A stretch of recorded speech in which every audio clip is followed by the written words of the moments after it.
Good afternoon, YTPC. Saul Gunner here, coming to you from my smoking lounge. Quick bit of housekeeping. I'm smoking some Sutliff spiced rum. Thank you, Piper Dave. In my Lorenzo.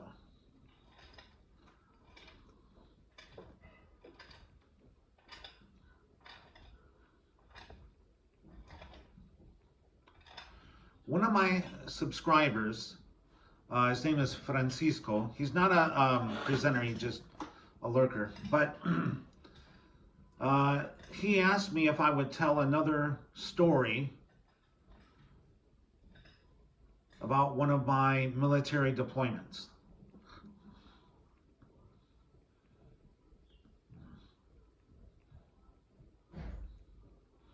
So I think Francisco lives in Spain. Entonces, Francisco, mi amigo, este video es para ti. Vamos. Okay, so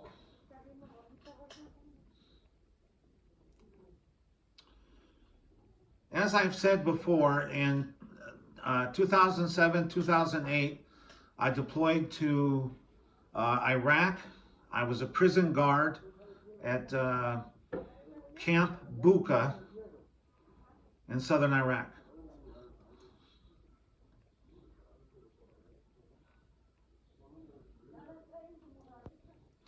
Now this story has there's a lesson behind this, and I'll get to that after the story. So one of the guys in my unit, I won't say his real name, because for all I know he could be watching this channel. Let's just call him Jones.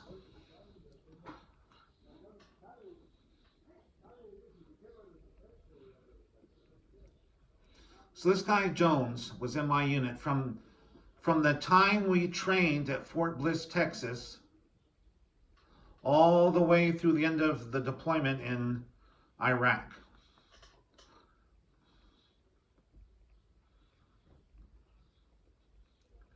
Now Jones was a semi-professional MMA fighter. And this guy was good. He was my age. So when I deployed to Iraq, I was 38. I turned 39 in Iraq. So he was the same age as me. And in addition to being an MMA fighter, he was a real jerk and a bully.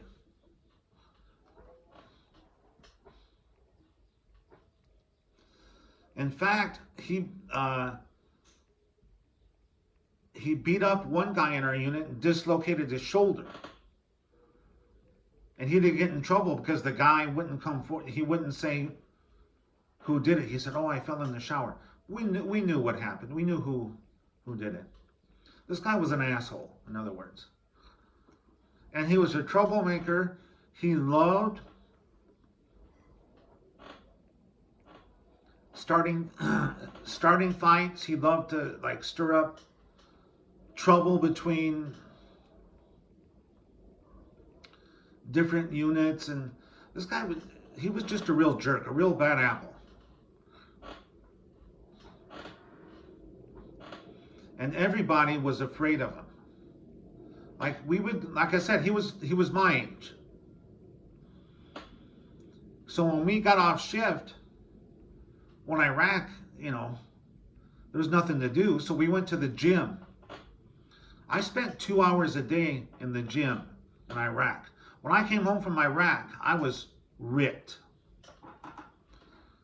Well, anyway, in the gym, they had some wrestling mats.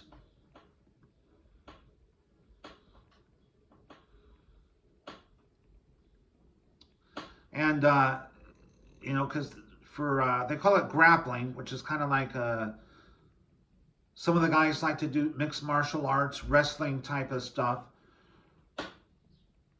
So they had a set up in the gym for those who wanted to do that. They could go over there and, well, he was always over there. And like I said, this guy was my age. None of the kids in their 20s could touch him. He'd whip them like nothing. No one could lay a hand on that guy.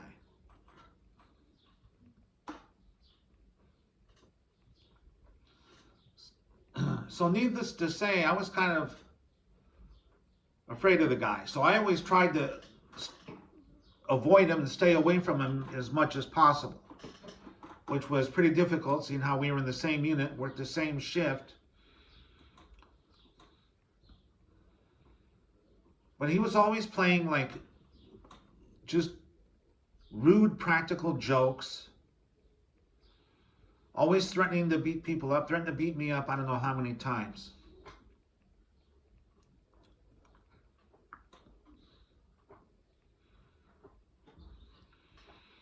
Everyone was just leery of this guy. And the upper chain of command wouldn't discipline him or do it because they were afraid of him.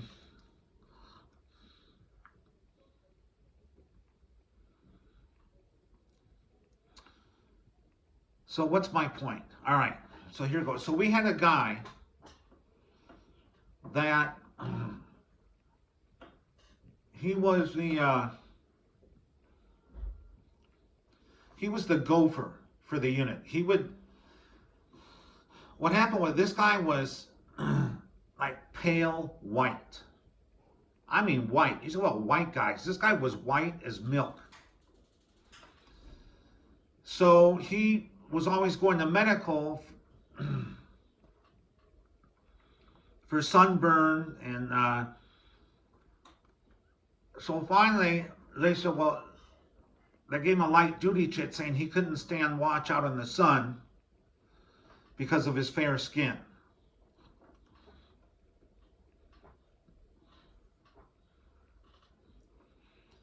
So a lot of people were kind of ticked off at him, kind of envious that he got light duty. So he was just the gopher. So he would run errands for the admin department. He would go to the chow hall and bring back food for us. He would go on water runs, make sure we all had water. And he had this big deuce-and-a-half truck that he would just go from the fob back to the prison. Well, Jones had it in for this guy. He messed with him to no end. And what he would do every time this guy, I can't remember his name, would drive into the compound with our food and water, Jones would grab a big bucket of water, go to the truck, and just pour it all over the driver's seat. And so obviously when the guy sat down in the driver's seat of the truck, his ass would just get all soaking wet. And this went on he must have done this 7, 8, 10 times. And finally the guy had enough. So he went and told the captain of the guard.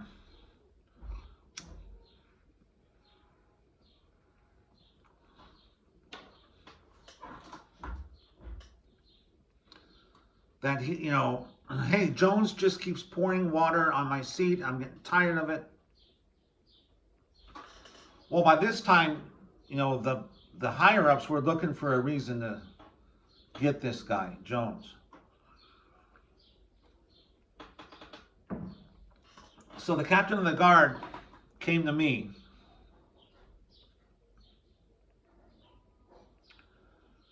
Because I was the compound section leader. And he said, I want you to tell me that it was Jones that poured water on the seat of the truck.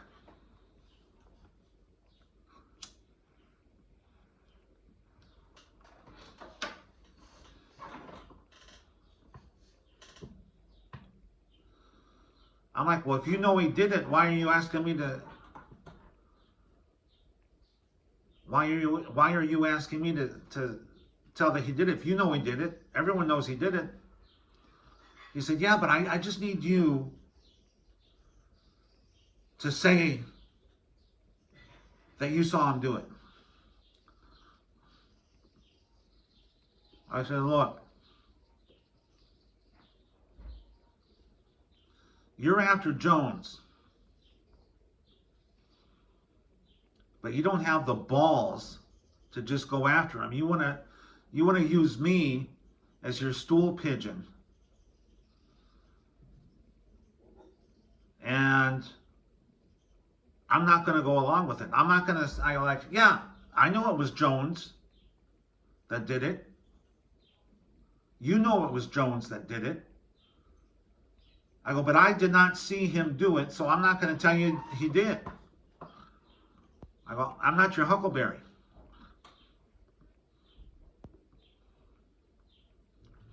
So he stormed off mad. So I think what they ended up doing was they took Jones aside and say, look, just knock it off. So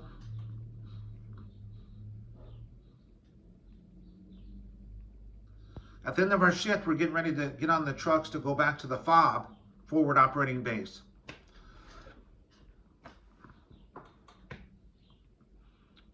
And Jones confronts me right in front of everyone. He goes, Metris, that's my last name. My last name is Mitra, but it's hard to pronounce. So everyone just calls me Metris.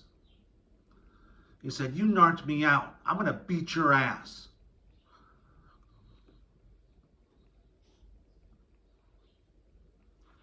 Well, by this time, now grant you, I was, I don't admit, I don't mind admitting, I was apprehensive of the guy, and like I said, I always tried to stay away from him. But by this time, I just had enough of his shit.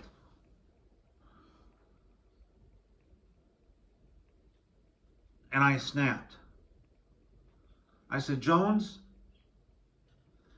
you know damn well that I did not rat you out. You know I didn't. And I said another thing. I go, I'm getting tired of your shit. I'm tired of you threatening me. I'm tired of your freaking pranks. I said, we all know that, yeah, you could beat my ass.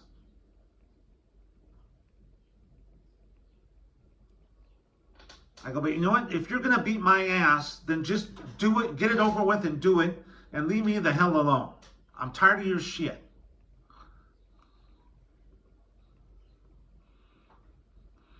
And I said that to him right in front of everyone. And man, I was kind of, this guy would have mopped it. Like when I was a younger, we used to say, it'll be a 2-hit fight. I'll hit you and you'll hit the floor. Well, that's literally what it would have been if I would have fought Jones. That guy would have knocked me clean out. So I just told him, I told him I was tired of his shit. And he was taken aback, and everyone was like, whoa. So after that, he left me alone. Never bothered me, never said a word to me again after that. So I guess the lesson here is sometimes you have to stand up to bullies. Even though you'll lose, you need to stand up. And that's what I did that day. And I consider it a victory because after that, he just left me the hell alone. So, yeah, the video's getting kind of long, so I guess I'll end it here. Francisco, espero que te haya gustado el video. And all you guys have a great Wednesday, hump day, and enjoy the rest of your week, and we'll talk at you later. All right, bye-bye.